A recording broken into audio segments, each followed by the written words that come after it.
你好，呢度係越精彩時局縱橫，我係芬妮。最近一段時間，有關中共黨魁習近平接班人嘅各類傳聞同猜測忽然又起，呢一個亦令人再聯想到原中共政治局委員、重慶市委書記孫政才，當然佢係作為一個失敗者出現。孫政才後期被中共點名嘅野心家、陰謀家，同周永康、薄熙來、統領計劃屬於一個類別。喺百年中共史上，被指所謂妄圖攝取黨同國家權力嘅野心家、陰謀家可能有一串，孫政才只係唔算起眼嘅其中一個，但佢最大嘅亮點，密室拜龍袍，足以寫入歷史。今日我哋嚟講下孫政才嘅故事。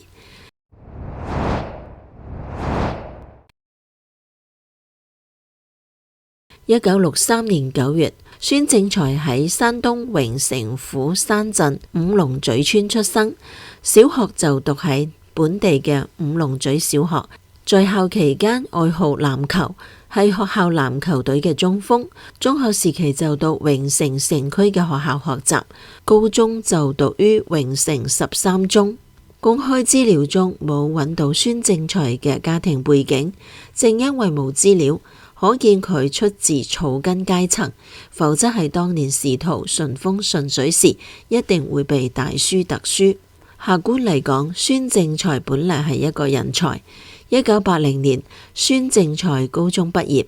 喺佢班級考取大學嘅3、4人之一，進入山東萊陽農學院農學系學習。1984年本科畢業後，參加研究生考試，進入北京市農林科學院，由北京市農林科學院同原北京農業大學共同培養，攻讀作物栽培與耕作學專業碩士學位，師從粟米種植專家陳國平。1987年碩士畢業後，孫政才留喺北京市農林科學院工作，歷任作物所研究室副主任、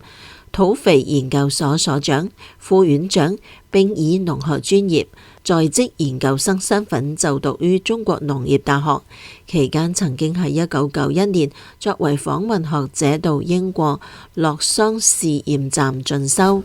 1995年升任常務副院長、院黨委副書記。1997年，孫政才獲農學博士學位，同年因科研成就獲得國務院特殊津貼，有正高級銜頭。如果唔係後嚟進入地方官場，孫政才喺農業領域屬於一個有實力嘅專家，喺學界撈個高級職務就得啦。邊個亦冇諗到，孫政才並唔甘於寂寞，喺日後往上爬嘅過程中，野心膨脹起嚟。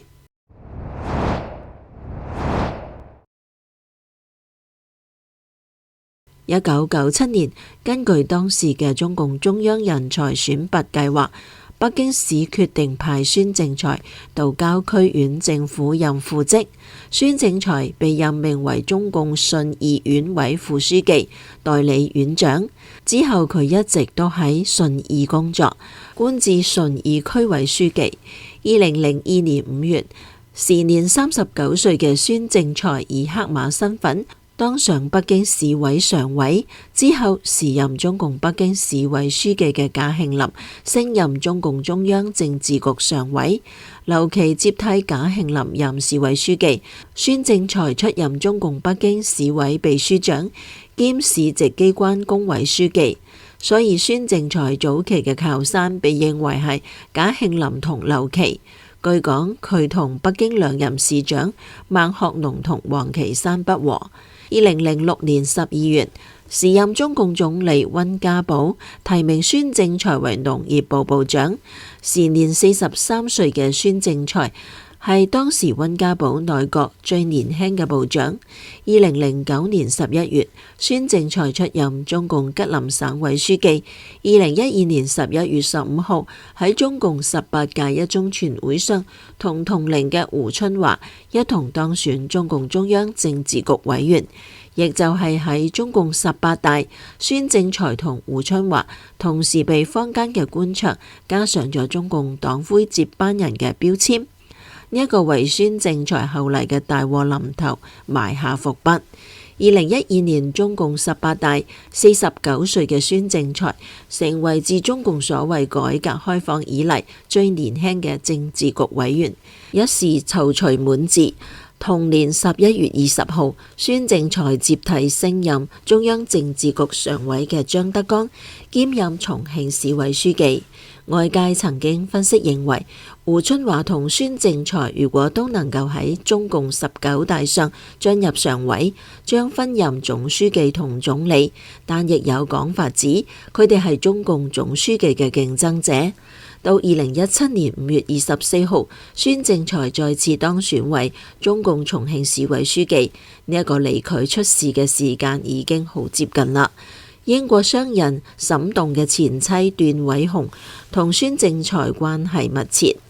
沈棟喺回憶錄《紅色賭盤》中揭露當代中國財富、權力、腐敗同復仇嘅內幕故事，入邊有好多猛料，涉及孫政才後邊嘅靠山係邊個。本身係商人嘅段偉雄同溫家寶夫人張培麗關係密切，被溫夫人視為乾女兒。由此，沈棟同前妻曾經面對面接觸王岐山、習近平夫婦、凌繼華夫婦、孫政才、賈慶林嘅女兒女婿、江澤民嘅孫等等，並因此知道唔少高層內幕。2017年7月，孫政才被捕，6個禮拜後，段偉雄亦被國安綁架，6年間渺無音訊。直到2023年5、6月，段偉雄以公益基金會理事長身份參訪江蘇、福建等地嘅社會福利機構。據《紅色賭盤》一書披露，2001年孫政才仲係北京順義區區長時，段偉雄就投注喺佢身上。2002年，孫政才將一啲房地產項目批俾自己嘅盟友，包括曾經俾曾慶紅嘅仔曾偉批出土地。曾慶紅係時任中央辦公廳主任，係江澤民大內總管。段偉雄夫婦亦得到一塊土地。書中透露，曾慶紅將孫政才推薦俾同樣係江派嘅北京市委書記賈慶林，而賈慶林將孫政才提拔為北京市委秘書長。從嗰個時候起，孫政才嘅仕途蒸蒸日上。紅色賭盤披露，段偉雄深度參與其中，確保孫政才能夠晉升。曾慶紅嘅關係係孫政才自己拉上嘅，但係段偉雄全程參與咗指導。書中話，江曾兩大家族都對孫政才印象非常好，因為當上一個部長係幾咁艱難，政治局常委都要打好關係，要確保其中冇人阻擋你。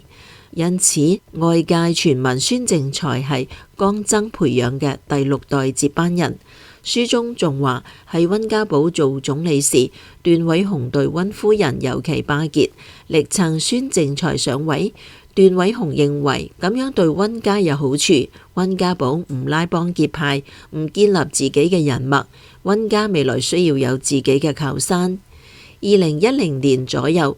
段偉雄通過時任中共吉林省委書記孫政才關係，從首旅集團拘捕北京亮馬河畔嘅使館區華都中心項目，並通過北京市規劃部門嘅審批，將華都酒店擴建為華都中心。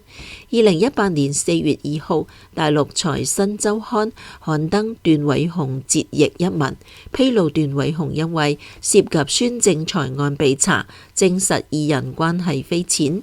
呢一篇文章馬上被刪除。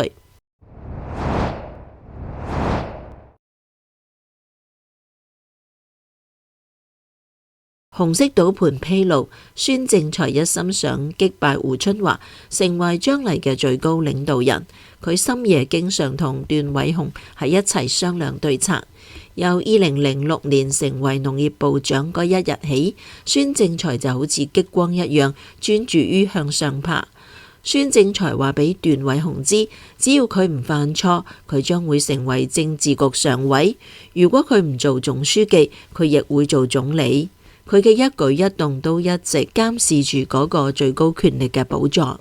習近平2016年以總書記身份造訪重慶。中共官方媒體報道，2016年1月4號下晝，習近平去重慶果園港考察，並表示呢度大有希望。當時外界媒體相繼以博案後習近平首訪重慶孫政才下屆進入常委有望，習近平視察重慶肯定孫政才等為題，強烈睇好孫政才。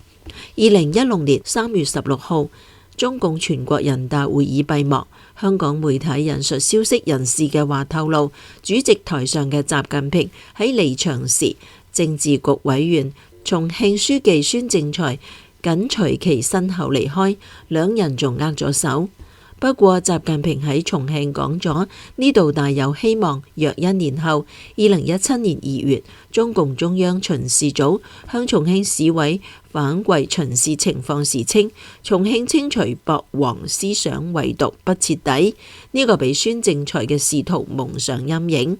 2017年7月15號，孫政才唔再擔任中共重慶市委書記，由中共貴州省委書記陳敏爾接任。陳敏爾係習近平親信，顯然係有備而嚟。10幾日後，官方媒體確認孫政才涉嫌嚴重違紀，中央紀律檢查委員會已經對佢立案審查。2017年9月29號，孫政才先至被開除黨籍、開除公職，移送司法機關處理。官方形容孫政才嘅罪狀係嚴重踐踏黨嘅政治紀律同政治規矩。2018年5月8號，孫政才因受賄罪被判無期徒刑。到底孫政才嘅政治問題有幾嚴重？2017年10月，中共召開19大時，時任證監會主席劉士余曾經公開指控孫政才陰謀篡黨奪權。劉士余話，習近平為核心嘅黨中央，致力解決咗威脅黨嘅執政基礎同執政能力嘅腐敗問題，特別係查處咗薄熙來、周永康、令計劃、徐才厚、郭伯雄、孫政才呢啲人喺黨內位高權重，既具貪又巨富，又陰謀篡黨奪權，呢啲案件確實係令人不寒而慄、觸目驚心。但劉士余之後亦都落馬啦。官方指劉士余公開發表不當言論，缺乏政治警覺同保密意識，呢一個當中係唔係就包括涉及孫政才嘅言論呢？大陸媒體仲報道咗一個最能印證孫政才闖禍原因嘅秘聞。財新周刊報道披露，同孫政才最長時間嘅情婦劉鳳洲曾經攞住孫政才嘅時辰八字揾道士算命，認定佢唔單止係封疆大吏嘅命，仕途仲有望更上一層樓，於是請咗一套龍袍送俾孫政才。龍袍代表乜嘢？呢一個大家都明白。署名楊海鵬嘅網友發推文表示，真係離奇！孫政才情婦劉某趕製龍袍一件，上書孫政才嘅時辰八字，日日焚香祭拜。據講，習近平收到報料後勃然大怒，催促中央紀律檢查委員會喺中共19大前動手，要攞孫政才祭旗，並急令陳敏爾準備入獄。於是發生咗孫政才倒台嘅一幕。難怪習近平曾經深受薄熙來、周永康等人政變嘅刺激，所以對佢被動接下嘅準接班人孫政才同胡春華一直高度警惕。其中孫政才同薄熙來有共同點，都被中南海作為儲軍培養，後薄熙來成為廢太子，發配重慶。孫政才亦係被下放任職重慶。孫政才雖然冇紅二代嘅背景，但佢同薄熙來一樣，與江澤民嘅勢力勾結，曾經被稱為江派推出嘅接班人，而胡春華就係胡錦濤嘅團派推出嘅接班人。喺孫政才落馬後，喺官方定性中，佢同薄熙來、周永康、令計劃、郭伯雄、徐才厚都已被定性為野心家、陰謀家，列入重大政治隱患。呢個足以說明佢涉及陰謀篡奪黨權問題。而胡春華受孫政才落馬嘅震動效應，中共19大未能進入常委，次年擔任副總理，一直承擔扶貧、就業同農村工作等苦差，顯然習近平唔太鍾意佢。直到中共20大，胡春華亦被踢出政治局。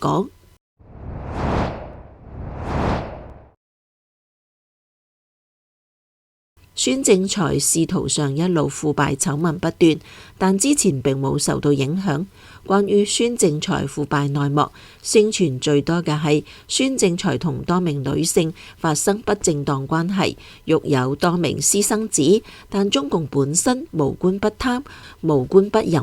呢啲問題唔算乜嘢。其中1998年，孫政才擔任北京市順義區區長時，結識咗牽手果蔬汁牌子創辦人劉鳳洲。佢由北京、吉林、重慶一路追隨不斷升官嘅孫政才，生意越做越大，組建起商業王國。其中喺重慶就插手多個重大通訊、市政工程項目、融信通項目、紅岩村橋隧 PPP 項目。劉鳳洲信奉佛教，到後嚟就依照道士嘅建議，送俾孫政才一套龍袍，保佑孫政才仕途更進一步。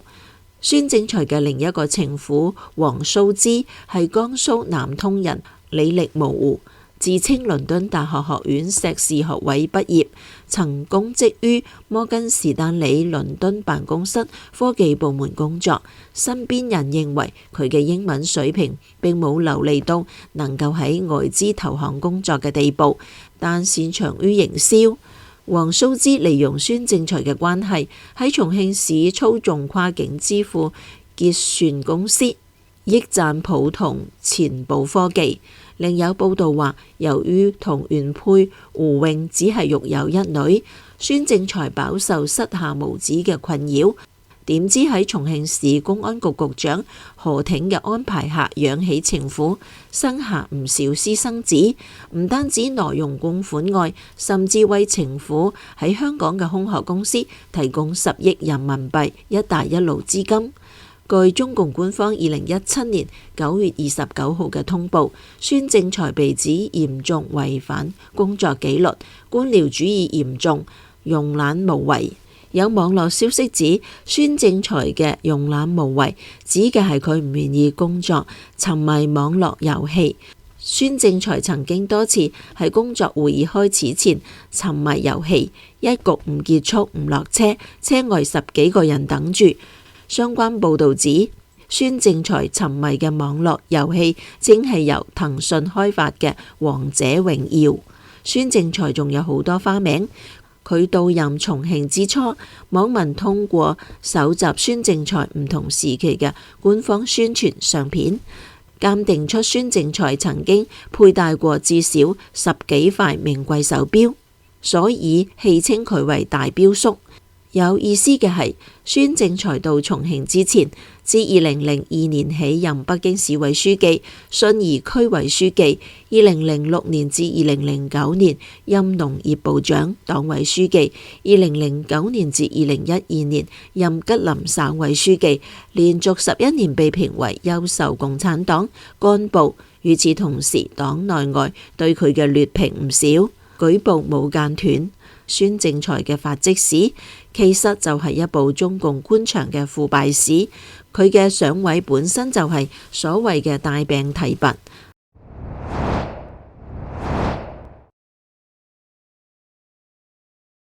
翻轉頭睇下歷史，當年林彪想做主席接替毛澤東，後嚟薄熙來想接替胡錦濤，再到孫政才想接替習近平，但最終林彪逃生，機毀人亡，